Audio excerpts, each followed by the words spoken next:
네, 시청자 여러분 안녕하십니까? 그리고 구독자 여러분 안녕하십니까? 100원, 200원 후원해 주시는 후원자분들께도 감사의 말씀을 드리면서 오늘 집에 가다가 이제 방송을 켰는데요. 우리가 이제 최근에 과거 70년대, 80년대에 제일동포 간첩 사건이나 간첩단 사건으로 징역형을 선고받은 유죄 판결을 받은 분들 중에 상당수가 최근에 와서 이제 재심에서 무죄 판결을 받고 유죄의 멍에에서 벗어났다. 그리고 오늘도 이제 뉴스에 나왔습니다만은 정동영 국회의원이죠. 5선 국회의원. 정동영 국회의원이 이제 군에 있을 때 이제 두드려 맞았던 사건, 77년도에 양아무개 씨 이제 간첩 사건의 경우에도 무죄를 인정받아가지고 이제 홀가분해졌다 이런 뉴스가 나왔는데 왜 이런 일이 이렇게 일어나고 반복되는지에 대해서 오늘은 좀 설명을 드릴게요. 5.16 군사 쿠데타를 직접 설계한 바가 있었던 김종필 씨죠. 중령. 그 사람이 뭐라 그랬냐면 국가지휘권 최고회의를 구성을 하면서 그런 미국의 CIA하고 FBI 그리고 일본의 정보 수집 담당하는 내각조사실을 합친 것과 같은 기관을 만들자 해가지고 이제 중앙정보부를 만들었어요. 그래 이제 미국에서는 CIA하고 기능이 비슷하다 그래가지고 코리아를 따가지고 이제 K자 해가지고 KCIA라고 이제 불렀는데 KCIA가 하는 일이 이제 뭐였냐면은 두 가지였어요. 그게 이제 하나는 간첩을 때려잡는 것, 그리고 하나는 정치 공격을 하는 거였어요. 그래 이제 김재규 부장도 11.6 사건 군사 재판을 받을 때 얘기를 했어요. 중앙정보부장이 하는 일이 뭡니까? 이러니까네 중앙정보부법에 나와 있는 게 기본이지만 그 외에는 정치 공작을 합니다. 이렇게 얘기를 했었거든요. 그런데 이제 60년대에 김영욱 부장 시절에 사건이 생기면 두드려 패고 고문을 하고 뭐 이제 그랬는데 이제 70년대에 와가지고 뭔가 좀 강력한 체제가 이제 유신 체제라고 하는 것이 등장을 하면서 좀 사회가 좀 조용했어요. 어떤 특별한 일이 일어나지 않고. 그런데 이제 중요한 것은 간첩을 때려잡기 위해서 만든 기관에서 간첩을 안 잡고 있다 이러면 국민적으로 할 말이 없잖아요. 그러다 보니까는 없으면 만들어서라도 간첩을 때려잡아라. 그래 이제 그때 당시에 이제 중앙정보부 편제가 1국부터 해가지고 7국까지 이제 국장들이 다 있었어요. 그래 그 중에서 6국에서 이제 간첩을 때려잡는 그런 공안 사건을 거의 고문을 동반해가지고 강제 수사를 하던 곳이었는데 6국이 지금은 건물만 일부 남아있는 남산에 올라가는 길에 중앙정보부 거기에 있어가지고 그때 당시에 남산에 이제 들어간다 이러면은 살아서 나온다는 거를 보장하기가 좀 어려웠던 시절이었어요.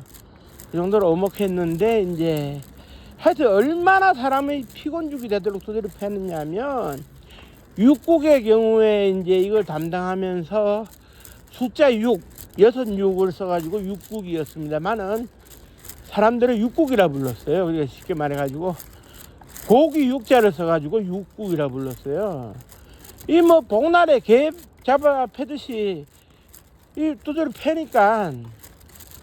그런데 이제 사건이 없을 때 만들어야 뭐 승진도 하고 뭐 훈장도 받고 뭐 이렇게 상도 받고 이렇게 할 거 아닙니까? 그런데 여기서 제일 약한 고리가 어디냐? 저기 제일동포들이죠. 그때 당시에 그 국가보안법과 방공법이 투트랙으로 있을 때고 80년대에는 이제 국가보안법 하나로 이제 있을 때인데 국가보안법상에 이제 북한 주민들하고 이제 정부의 승인 없이 이 접촉을 하면 처벌을 받도록 되어 있어요. 그런데 이제 여기서 중요한 것은 우리야 그 인위적으로 그 남북이 총 4km의 그런 그 군사 분계선이 있기 때문에 인위적으로 북한하고 연결된다는 것은 어렵습니다. 물론 남파 간첩하고 연결될 수는 있겠지만 그런데 이제 일본 지역에서는 어떻게 되느냐? 무조건 그 법으로 강제를 하다시피 했어요. 이게 법적으로 해석을 하면은 이게 복잡하게 해석이 되어질 여지는 있는데 정부가 그걸 무시했다는 얘기죠. 그걸 어떻게 무시하느냐? 조총련에 가입되어 있는 사람들은 북한 인민으로 규정을 하고 민단에 소속되어 있는 사람들은 우리 법이 미치는 국민이라고 생각을 하는 거예요. 그런데 이제 여기서 이제 중요한 것이 뭐 이제 그 조총련과 민단에 뒤섞여 살았던 오사카의 경우에 이제 주택가에서 민단 소속되어 있는 사람이 살 수도 있고 바로 뒷집에 조총련 소속되어 있는 사람이 살고 있는데 그래 이제 지나가다가 조총련 그 사람들하고 인사를 하거나 안부를 물었다 이러면 어떻게 되느냐? 조총련에서는 뭐 그런 거까지 신경을 안 쓰는데 우리의 경우에는 이제 그 불법으로 이제 북한 주민을 상대를 했다 이렇게 문제를 삼는 거예요. 문제를 삼는데 단 이들이 일본에 거주하고 있을 때는 우리의 행정력이 미치지 못하기 때문에 넘어갈 수는 있는데 이 사람들이 국내 유학으로 온다, 취업을 하러 온다 이렇게 되면은 그 사람들을 붙들어다가 이제 두드려 패고 이제 간첩 또는 간첩단 사건으로 만들어 버리는 겁니다. 강제로 육국에서 실적을 쌓기 위해 가지고 그 이제 제일 약한 고리가 이제 제일동포니까 뭐 그런데 이제 그때 당시에 이제 그 제일동포들이 하도 이제 간첩 사건, 간첩단 사건으로 인해 가지고 이제 걸려들었다는 뉴스가 나오니까 혐한이 속출하는 거예요. 한국에 가지도 말고 한국에 쳐다보지도 말자 이런 식으로. 그러다가 이제 80년대 후반에 가가지고 이제 이런 사건들이 줄어들긴 줄어들었습니다만은 당시에 그 연세대학교 국어국문학과에 다니면서 삼성종합연수원에서 일본어 강사를 하고 있었던 김병진 씨의 경우에도 남산 즉 중앙정보부는 아니지만 보안사에 끌려가가지고 이제 그 간첩으로 조작을 당하고 처벌을 받지 않는 대신에 그 보안사의 보조수사관으로 3년 동안 근무하면서 그 이렇게 통역을 담당했던. 그래 이제 그 일본에 돌아가가지고는 이제 보안사라는 책을 써서 보안사를 고발하기도 했는데요. 그런데 이제 거기서 이제 소위 진땡과 가땡이라고 이제 구분 지어지는 게 있어요. 이게 뭐냐면 이제 진땡이라고 하는 것은 진짜배기 간첩을 잡아서 나는 땡 잡았다. 이게 이제 진땡인 것이고 나는 가짜배기를 잡았지만 땡 잡을 수 있다. 이게 가땡이에요.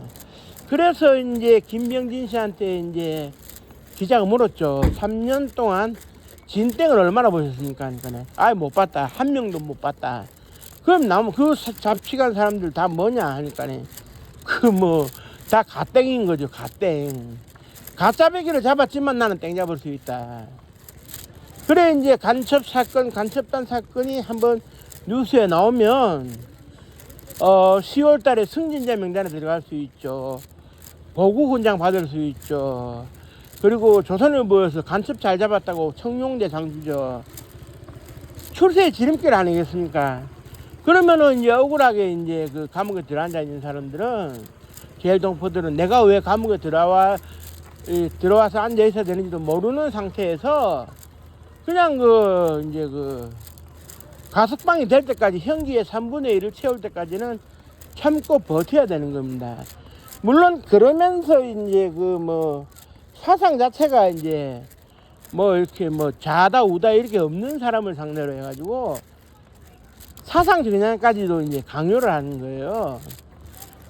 사상 전향까지 이제 공산주의 사상을 버리겠다는 식으로 각서를 쓰라고 하는 거예요. 그러면 애시당초에 사상이 없는 사람이 사상 자체가 없는 사람이 사상을 버릴 게 뭐가 있다고 각서를 씁니까? 그래 이제 각서를 안 써내면 이제 바깥에 이제 안내 보낸다거나 아니면 급식 차별을 한다거나 고문방에 이제 가다 놓는다거나 밀폐방에 가다 놓는다거나 그러니까 이제 이게 참 희한한 거예요. 그러니까 이제 중앙정보부 국가안전기획부 국가정보원에 이르기까지 이런 이 국가기관들이 얼마나 권한을 남용했는가 하는 거를 우리는 알 수 있어요. 알 수 있는데 이제 다만 그 시절의 수사관들은 그런 얘기를 합니다. 오늘날의 기준으로 보지 말고 그 당시의 기준으로 봐달라. 그 당시에 그렇게 했기 때문에 몰아쳤기 때문에 간첩들이 할거할 수 없었고 공산화를 우리가 막을 수 있었다 이렇게 자꾸 자랑을 해요.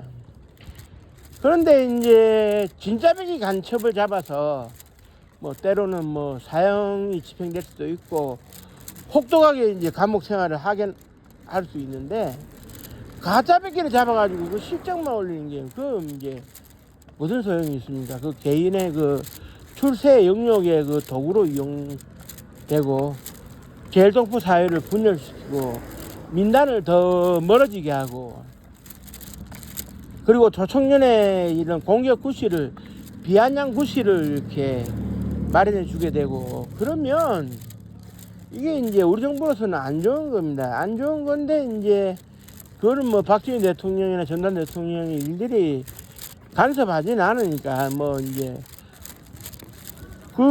중앙정보부장이나 국가안전기획부장 선에서 이제 결론이 나면 그런가 없다 하고 차후에 보고만 받으니까 그러니까 이제 정보기관들이 당연히 자기들한테 유리하고 대통령이 기분 좋아할 수 있는 그런 내용의 보고만 하기 때문에 그냥 그런가 없다 이제 이렇게 되는 거지. 속사정들은 살펴볼 생각도 안 하고 그냥 대공 업무에 충실한 사람들이 정말 군인 못지않게 이제 고생한다 이런 식으로만 생각해가지고 금일봉, 병력금 또 엄청 나갑니다. 그때 당시에 금일봉이 보통 이렇게 100만 원 했거든요. 수사관들이 월급 겨우 한 20만 원 받을 때 100만 원이라고 하는 그런 정려금이나 금일봉 같은 경우는 5달치 월급에 해당되는 건데 상당히 크죠. 그래 이제 그런 수사관들에 해가지고 피멍든 사람들은 이 땅에 존재하고 가슴을 아려가면서 살고 있는데 그 시절에 공권력을 잘못 휘둘렀던 사람들은 떵떵거리면서 살고 있다. 이건 잘못된 겁니다. 잘못된 거예요. 법치주의의 논리에 입각해가지고 죄가 없는 사람이 죄가 있는 것처럼 해가지고 자기 출세의 지름길로 삼는다. 이거는 명백하게 이제 잘못된 그런 사실이고요. 이런 것들을 재심 절차를 거쳐가지고 이제 하나하나 이제 재정립을 하고 진짜 무죄였으면 무죄 판결을 내려줌과 동시에 돌아서서는 억울한 감옥 살해에 대한 피해 보상이 형사 보상금으로 또 이루어져야 되겠죠. 물론 과거 정부가 벌인 일을 현 정부가 수습한다는 게 우혹적이고 과거 정부에서 저지른 일을 현대 국민들이 이제 세금으로 이렇게 보상을 해준다는 것은 참 무리는 있어요. 이게 다 구상권 청구도 안 되는 상황에서.